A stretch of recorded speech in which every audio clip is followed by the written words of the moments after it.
Le colloque international sur le droit ouest-africain de l'environnement a eu lieu à Dakar le 8 novembre 2024. Les acteurs sont rencontrés pour discuter certaines questions, les problématiques liées à l'environnement. Quelle méthode faut-il mettre en place pour une solution durable? C'est une première rencontre d'Afrique francophone du collectif africain de l'environnement. Au sortir de ce colloque international, les attentes vous propose de suivre celles qui portent leur parole sur la chaîne des leaders Go 221. Premièrement, on a organisé ce colloque pour amener ensemble des acteurs de la société civile, des universitaires, des praticiens de droit à discuter de la problématique environnementale, mais également de la problématique du droit de l'environnement en Afrique de l'Ouest et en Afrique du Centre.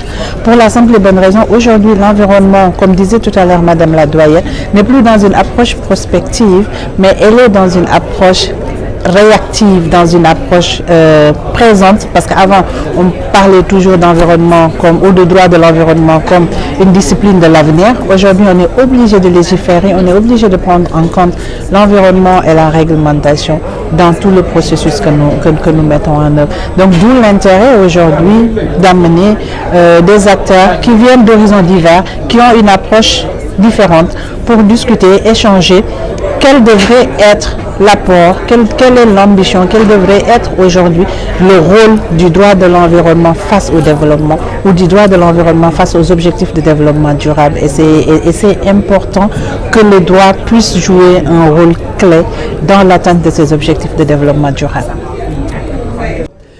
Vous savez, la finalité de la règle de droit, c'est organiser la société. Donc, le changement climatique, la justice, parce que vous parlez déjà de justice climatique. Quand vous parlez de justice, vous évoquez forcément des règles de droit, vous évoquez forcément de l'injustice. Et c'est pour la raison pour laquelle le droit va jouer un rôle central.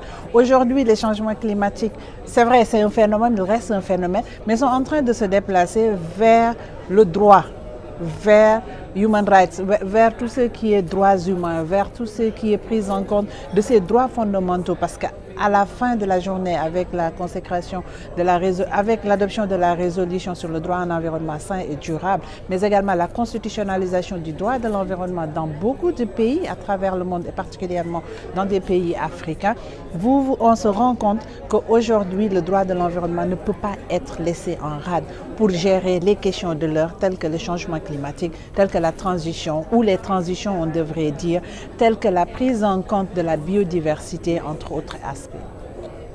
Un élément qui est important et qui est capital par rapport à la vulgarisation, c'est la connaissance d'abord de la règle de droit.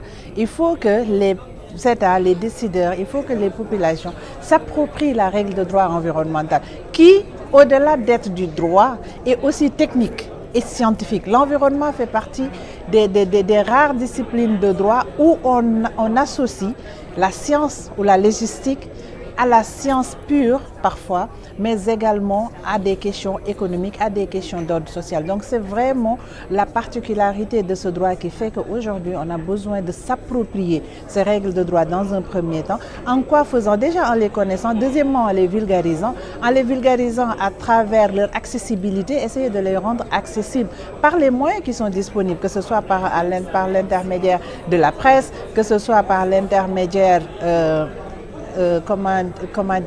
d'autres acteurs, mais également pousser les avocats, pousser les jeunes, pousser les populations à s'intéresser à la matière environnementale, à la matière de droit de l'environnement, ce qui pourrait aider. Parce qu'aujourd'hui, le droit n'a de sens que quand il est appliqué.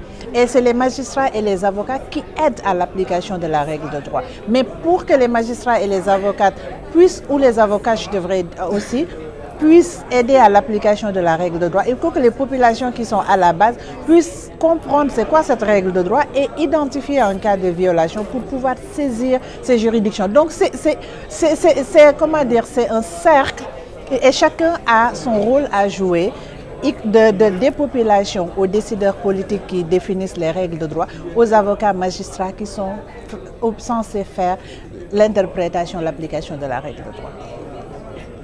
Être plus sensible à l'environnement. Je pense qu'aujourd'hui, toutes les réglementations, en tout cas toutes les activités que les gens sont en train, il faut qu'on intègre l'environnement. L'environnement est devenu aujourd'hui une dimension à intégrer forcément dans les processus décisionnels. On ne peut pas prendre l'environnement uniquement comme un secteur. C'est vrai que c'est un secteur, mais aussi l'environnement est aujourd'hui tellement transversal qu'il faudrait que dans chaque processus décisionnel, qu'on puisse centrer ça autour de l'environnement. Merci Madame Dia. Vous me rappelez le nom? Madame Dia Sokhna Djeka.